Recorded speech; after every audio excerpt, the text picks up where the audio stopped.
call our next speaker. She'll be talking with me. She's Géraldine Le Meur. Come on, guys, please give her a big round of applause. Géraldine.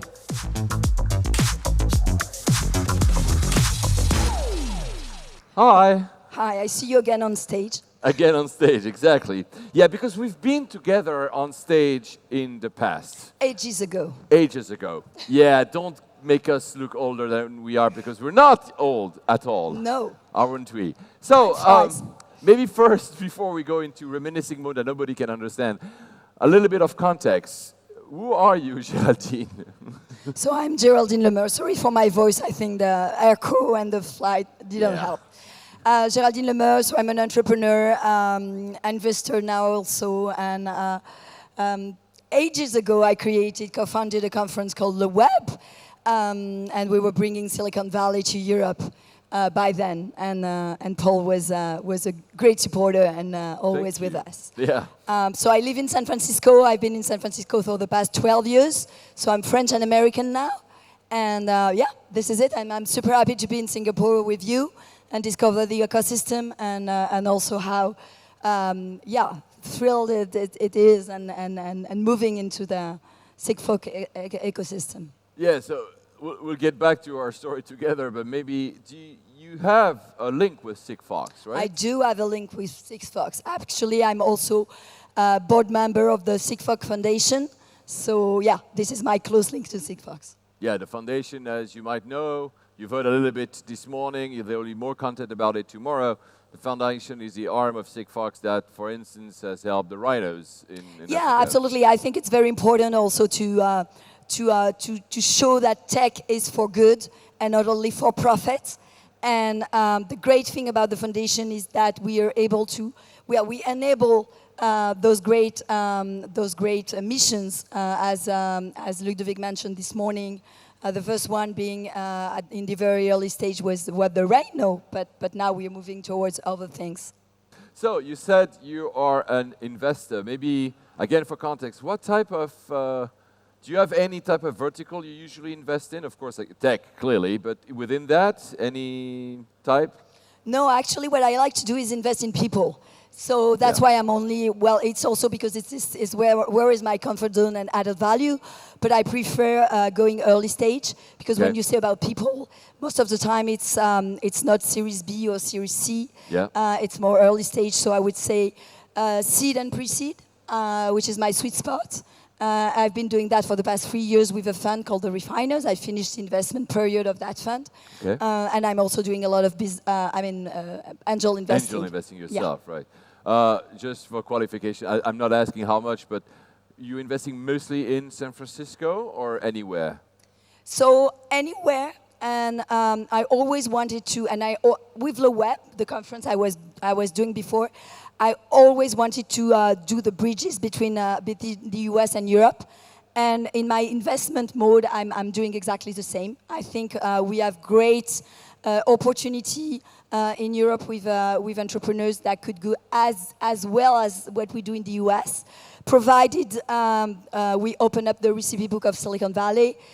We help with the network, and this is what I've been really keen in doing for the past 15 years, probably.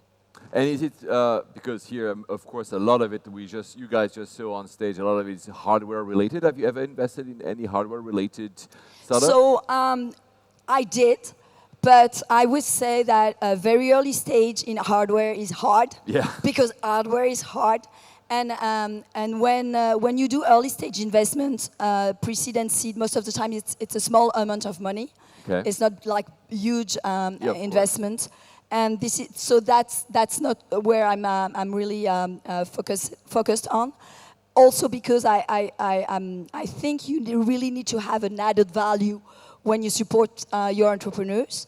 And for hardware guys, you need to have all the infrastructure around that helps. So the Hardware Club is doing it. You have SOSV that is doing it super well too. Yep. So I think for hardware, you really need to be quite specialized and have the support behind with labs, with scientists, with a team around to do it. So you said you're closed the one with the refiners. So now you invest on your own, so as an angel, right? how do you find that deal flow? So how do you find the startups in which you will invest in? Is it, for instance, an event like this? Is it one of the kind of events you might actually encounter? Of course, you just mentioned not hardware, but would it be one that you would meet? That's a good question. Actually, I meet a lot of people. I think serendipity is also key. It's just like time and luck when you meet people. And sometimes it's just email I receive, and I say, yeah, I take the meeting. I need our email address right now. Yeah. No, it's easy. I'm an easy. It's easy to find. So yeah, it's just it's a lot of networking and also friends of friends that tell you, okay, you know, do you know that guy? Do you know that entrepreneur? Do you know that project? And as I say, it's all about people. It's a lot about the entrepreneurs. I'm also very keen in investing in women. Not that I'm making a point in investing only in women, because I don't think it makes sense. I think we are men and women, and we are building things together. But I wrote a book about that, about like women empowerment and helping women to step it up and go beyond the imposter syndrome. So I also love to invest in young entrepreneurs.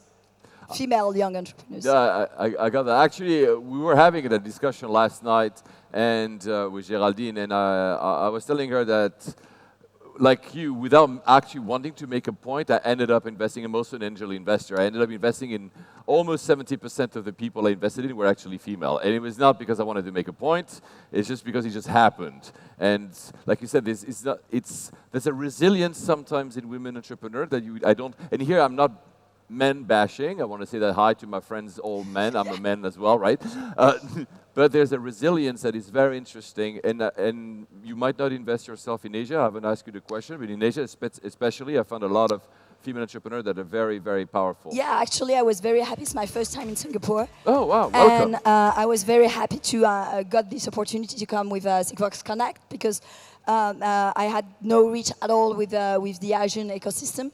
And no, to your point, I think the thing with women is that most of the time we really try to check all the boxes, even more of all the boxes. Let's say we need to check 10 boxes. We will be very happy to check 15 boxes to make sure we make things happen.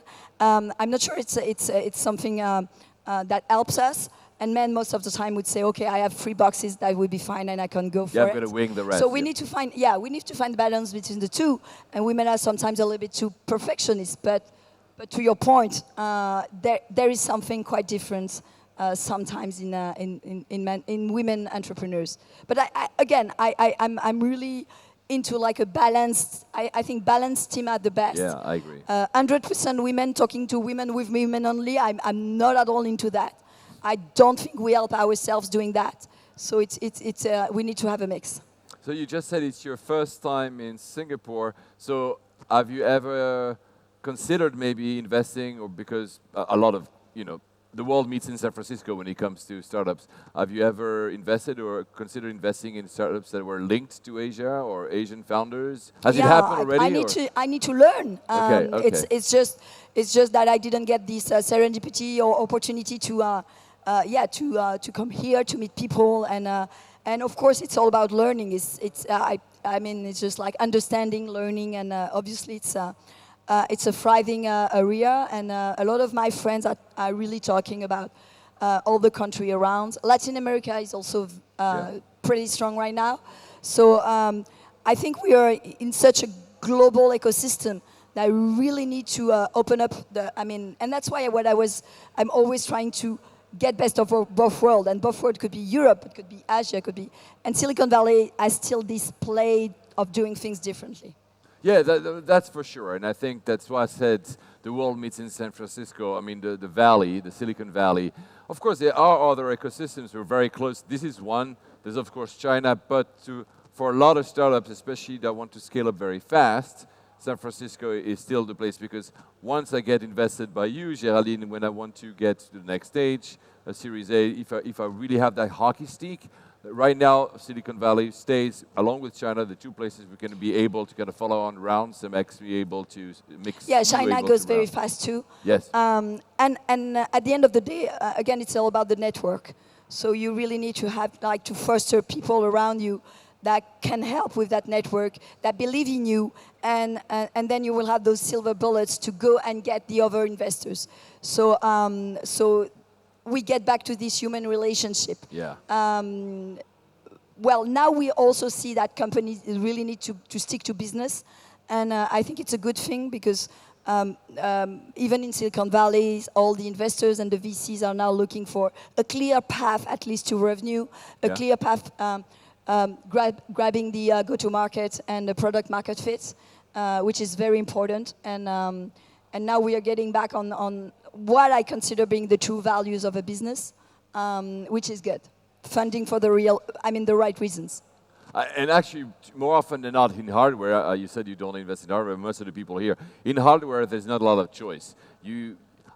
Hardware is hard, but hardware is expensive. You cannot scale without actually having some path to revenue. Otherwise, you're basically going to fail. Yeah, and the point with hardware is that you have to iterate. I've invested in a great company called Willow, which is reinventing the way we brush our teeth. They come out on the market pretty soon. Okay. They're based in New York, French guys originally, and yeah, you have to iterate. And the company is probably now 4 to 5 years old, and yet the product is not on the market. Yeah. Well, it's a B2C product.